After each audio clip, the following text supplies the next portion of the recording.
Hello everyone. সেদিন রোমে যখন দাদা আর বৌদি করছিল রোমিং, আর হপ অন হপ অফ বাসে উঠে যখন আমরা কলোজিয়ামের রুটে গেলাম আর সামনে ভেসে উঠল এই বিল্ডিংটি, তখন আমি কি বলবো, আমরা সবাই স্পিচলেস হয়ে পড়েছিলাম ফর আ ফিউ সেকেন্ডস। চোখের সামনে ভেসে উঠল এমন একটা জায়গা যা প্রায় 2000 বছর পুরনো। মানে এই বিল্ডিংটা অনেক দেশের থেকে পুরনো, অনেক ভাষার থেকেও পুরনো, আর আমাদের ট্রিপ প্ল্যানিং স্কিলের থেকে তো অবশ্যই পুরনো। স্বাগত পৃথিবীর সবচেয়ে বিখ্যাত স্টেডিয়াম দ্য কলোসিয়াম। হ্যাঁ, ক্রিকেট স্টেডিয়াম হওয়ার বহু আগে, ফুটবল স্টেডিয়াম হওয়ারও বহু আগে রোমানদের ছিল এইটা। আর বিশ্বাস করুন, ওদের এন্টারটেনমেন্ট আমাদের থেকে ছিল অনেক বেশি ইন্টেন্স। একটু কল্পনা করুন তো, সময়টা 80 খ্রিস্টাব্দ, না আছে ইনস্টাগ্রাম, না আছে ইউটিউব, না আছে নেটফ্লিক্স। তাহলে মানুষ বিনোদনের জন্য কি করত? তারা আসতো এইখানে, একসাথে প্রায় 65,000 মানুষ বসে দেখতো খেলা। চিৎকার, হাততালি, খাবার দাবার, স্ন্যাকিং, একদম আজকের স্টেডিয়ামের মতোই আবহাওয়া। তবে এখানে ফুটবল হতো না, এখানে হতো গ্লেডিয়েটরদের লড়াই। কখনো সিংহের সাথে, কখনো বাঘের সাথে, কখনো আবার একে অপরের সাথে। মানে রিয়ালিটি শোর বাপ, the original, the OG reality show. তবে এখানে এলিমিনেশন মানে কিন্তু ছিল সত্যি এলিমিনেশন, মানে ভগবান কো প্যারে। এবার এই আর্চগুলো দেখুন। কলোসিয়ামে মোট 80টা প্রবেশদ্বার আছে, মানে হাজার হাজার মানুষ মাত্র 15 মিনিটের মধ্যে ঢুকতে বা বেরোতে পারত। আজকের আধুনিক স্টেডিয়ামের আর্কিটেক্টরাও এই ডিজাইনটা স্টাডি করে। মানে ক্রাউড ম্যানেজমেন্ট রোমানরা শিখিয়েছিল আমাদের কনসার্ট আর ক্রিকেট ম্যাচেরও অনেক আগে। Oh my God, we are inside the Colosseum. এবার একটা ফান ফ্যাক্ট শেয়ার করছি। এই কলোজিয়াম বানাতে ব্যবহৃত হয়েছিল প্রায় 100,000 কিউবিক মিটারের পাথর আর 300 টন লোহা।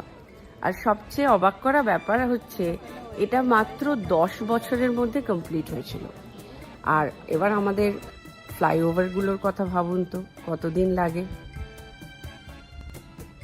গত 2000 বছরে এই জায়গাটা অনেক কিছু দেখেছে।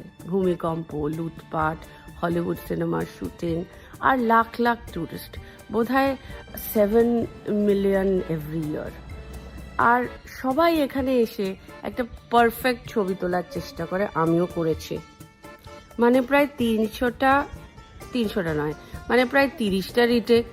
আর কখনো এ এসে ফটো মন করছে, ও এসে ফটো মন করছে, আর কেউ না কেউ বলে উঠছে, ভাই একটু দাঁড়াও, চুলটা একটু ঠিক লাগছে না। তবে মজার কথা বাদ দিলেও এইখানে দাঁড়ালে একটা অদ্ভুত অনুভূতি হয়। This was one of the most historical places I have visited. একসময় ভাবতে অদ্ভুত লাগে যে এই এরিনা কাঁপতো হাজার হাজার মানুষের গর্জনে। গ্লেডিয়েটররা এখান দিয়ে ঢুকতো, জেনে হয়তো যে আর কোনোদিন বেরোতেও পারবে না। তবু তাদের গল্প রয়ে গেছে এই পাথরের মধ্যে, ইতিহাসে, আর আমাদের ট্রাভেল ব্লগে। এইবার ভেতরটা দেখুন, নিচটা দেখুন। দেখেছেন এখানটা পুরোটা ফ্ল্যাট না, কারণ এই নিচের পার্টটা একটা বিশাল আন্ডারগ্রাউন্ড ল্যাবরেন্থ, যার নাম হাইপোজিয়াম। এটা ছিল রোমানদের ব্যাক স্টেজ এরিয়া। এখানে ছিল লিফট, ট্র্যাপ ডোর, পশুদের খাঁচা, গোপন টানেল। সবকিছু এমনভাবে বানানো ছিল যাতে দর্শকদের সামনে হঠাৎ করে নাটকীয় এন্ট্রি হয়। ভাবুন, আপনি দর্শকের আসনে বসে আছেন, হঠাৎ করে মাটির নিচ থেকে একটা সিংহ উঠে এলো। এরকমই গেস্ট অ্যাপিয়ারেন্স হতো সিংহের, তারপর ভাল্লুকের, বাঘের, আরো কত অ্যানিমালসদের। একটু দুঃখ লাগে কারণ আমি পেট লাভার। যুদ্ধটা এইখানটাতে, সামনেটাতে হতো। কোন রামনাটা? চারিদিকেই বাড়ি। ওইটার ভেতর দিয়ে সব বিস্ট আর অ্যানিমালস গুলো আসতো। সেসব ঠিক আছে, যুদ্ধ হওয়ার জন্য তো মাটি দরকার। সেই মাটিটা কোথায়? বেড়ে মাটি হতো না কোনো। কখনো কখনো এই পুরো এরিনাটায় আবার জলে ভরে দেওয়া হতো। তারপর এখানে হতো নেভাল ওয়ারফেয়ার, মানে যেটাকে বলে নৌযুদ্ধ, মক ওয়ারফেয়ার। মানে রোমানরা কলোজিয়ামকে মানে বলতে পারেন একটা বিশাল সুইমিং পুলে পরিণত করত আর সেখানে মজার জন্যেই মক ওয়ারফেয়ার করত। আর আমরা হোটেলে গিয়ে একটা সুইমিং পুলে একটা ওই সার্কেল ফ্লোট ফোলাতে হাঁপিয়ে উঠি। এবার সিটিং অ্যারেঞ্জমেন্টগুলো ভাবুন।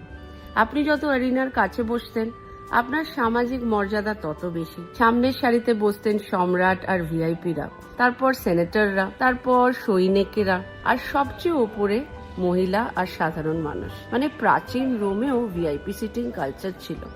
কিচ্ছু জিনিস কোনোদিন বদলায় না। তো এই হলো আমাদের কলোসিয়াম এক্সপিরিয়েন্স। একটা স্টেডিয়াম, একটা থিয়েটার, রোমান সাম্রাজ্যের শক্তির প্রতীক, আর মানব ইতিহাসের অন্যতম অসাধারণ স্থাপত্য। ছবিতে দেখলে যতটা বড় লাগে, সামনে দাঁড়ালে এর থেকেও অনেক বেশি অবিশ্বাস্য লাগে, বিশ্বাস করুন। রোম থেকে এটা দাদা বৌদি ডায়েরিজ, যেখানে ইতিহাস, ভ্রমণ আর একটু পারিবারিক হুল্লোড় সব একসাথে মিশে যায়। আর বিশ্বাস করুন, রোমের গল্প এখনো শেষ হয়নি। তোরা কলোসিয়ামে এসে বলিস যে এটা কি, এটা কি, এটা কি জায়গা, এটা West of time. See you in the next vlog. Bye.